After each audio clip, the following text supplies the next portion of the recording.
এবারে আমরা কি ধনুটাচ্ছি? চাচার বেটা এনে বলো চাচা বগুড়ার যাবে। চাচা মনে হয় বোকা।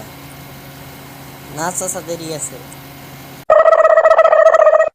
আমরা কি ধনুটাচ্ছি? হে বাহে চাচা, বারবার একই কথা কবার নিচ্ছেন, কেবল 5 মিনিট হলো। ভাই ধনুট কি এখন আছে? হে রে মিয়া, এটা কি রেল গাড়ি নাকি এয়ারপ্লেন যে 5 মিনিটের মধ্যেই পৌঁছে যাবেন? এনা ধৈর্য ধরেন তো, চুপ করেন।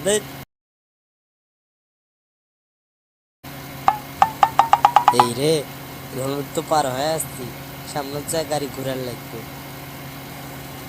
চাচা আমরা পৌঁছে গেছি, এখন নামেন। নামেন মানে? আমি তো ধনুট যাব না, আমি তো বগুড়া যাব। বগুড়া যাবে মানে? আপনি না এখন এখন ধনুর যাবেন? মানে বাবা, আমি এই গাড়ি ওঠার আগে ডাক্তার আমাকে একটা ওষুধ দিছিল, সেটা আমি খাইছি। তো ডাক্তারের কাছে ধরুন পৌঁছলে আর একটা ওষুধ খাবেন। তো আমার গ্লাসটা দাও, আমি এখনই খাইয়ে নিচ্ছি। Music